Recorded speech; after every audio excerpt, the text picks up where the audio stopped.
আজ আমি নিয়ে এলাম কাঁকড়ার এমন একটা রেসিপি যেটা মাংসের স্বাদকেও হার মানাবে। চলুন তাহলে রেসিপিটা দেখে নেওয়া যাক।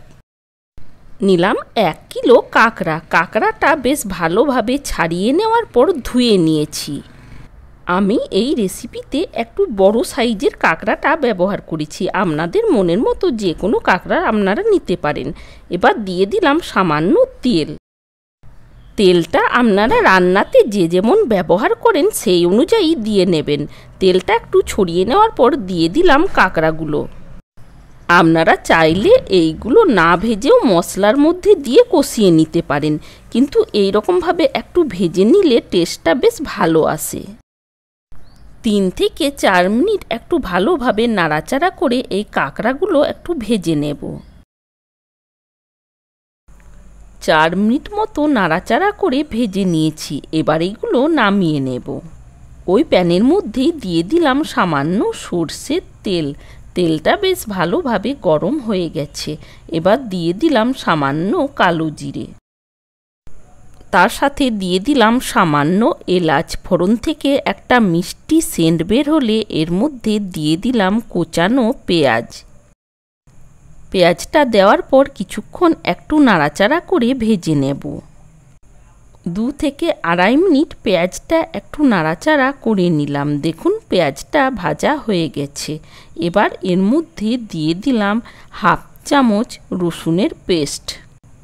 তার সাথে দিয়ে দিলাম 1 চামচ আদার পেস্ট। দিলাম 1 চামচ পেঁয়াজের পেস্ট। রসুন, পেঁয়াজ আর আদার পেস্টটা দিয়ে একটু নাড়াচাড়া করে নিলাম। 1 মিনিট মতো ভালোভাবে নাড়াচাড়া করে নেওয়ার পর দিয়ে দিলাম 1 পিস টমেটোর পেস্ট। তার সাথে দিয়ে দিলাম মিক্সির বাটি ধোয়া জল।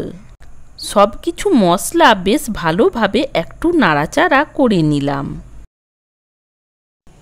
এবার এর মধ্যে দিয়ে দিলাম পরিমাণ মতো হলুদ। তার সাথে দিয়ে দিলাম 1/2 চামচ ধনে গুঁড়ো আর দিয়ে দিলাম 1/2 চামচ জিরে গুঁড়ো।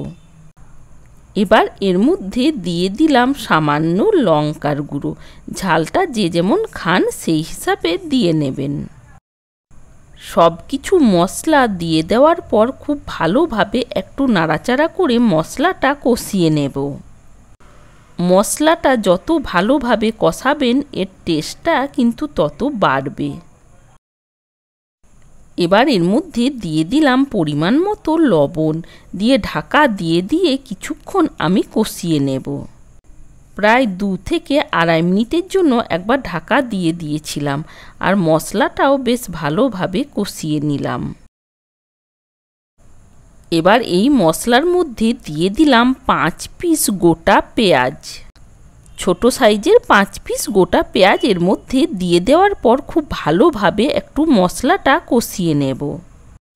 পেঁয়াজগুলো দিয়েও 1-1.5 মিনিট ভালোভাবে মশলাটা কষিয়ে নেওয়ার পর দিয়ে দিলাম ভেজে নেওয়া কাঁকড়াগুলো। এই বর্ষার দুপুরে কাঁকড়ার এই রেসিপিটা গরম ভাতের সাথে লাগে দুর্দান্ত। একবার এই রকমভাবে বানিয়ে দেখতে পারেন। যে বন্ধুরা আমার এই চ্যানেলটা সাবস্ক্রাইব করেছেন সেই বন্ধুদের অসংখ্য ধন্যবাদ। আর যে বন্ধুরা এখনও চ্যানেলটা সাবস্ক্রাইব করেননি সেই বন্ধুদের চ্যানেলটা সাবস্ক্রাইব করার অনুরোধ রইল। কিছুক্ষণের জন্য ঢাকা দিয়ে এই কাঁকড়াগুলো মশলার সাথে কষিয়ে নেব। 7 থেকে 8 মিনিট ঢাকা দিয়ে মশলার সাথে কাঁকড়াগুলো বেশ ভালোভাবে কষিয়ে নিয়েছি। এই রেসিপিতে মশলার সাথে কাঁকড়াটা যত ভালোভাবে কষাবেন টেস্টটা তত বাড়বে। এবার ওপর থেকে ছড়িয়ে দিলাম সামান্য কসুরি মেথি। কসুরি মেথিটা দিয়েও বেশ ভালোভাবে কষিয়ে নেব। তার সাথে দিয়ে দিলাম কয়েকটা কাঁচা লঙ্কা। আরও 2 মিনিট মতো খুব ভালোভাবে কষিয়ে নিলাম। খুব ভালোভাবে কষানো হয়ে গেছে। এবার এর মধ্যে দিয়ে দিলাম গরম জল। জলটা দিয়ে দেওয়ার পর কিছুক্ষণ ভালোভাবে একটু নাড়াচাড়া করে নিলাম।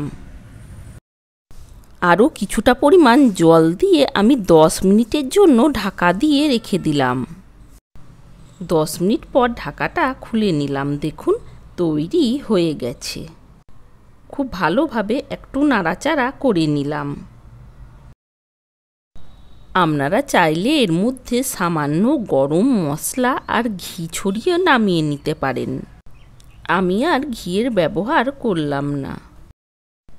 আজকের এই কাঁকড়ার রেসিপি আপনাদের কেমন লেগেছে কমেন্ট করে জানানোর অনুরোধ রইল। ভালো লাগলে একটা লাইক, বন্ধুদের সাথে শেয়ার ও চ্যানেলটা সাবস্ক্রাইব করে এই জার্নিতে আমার সাথে থাকার অনুরোধ রইল। Thanks for watching.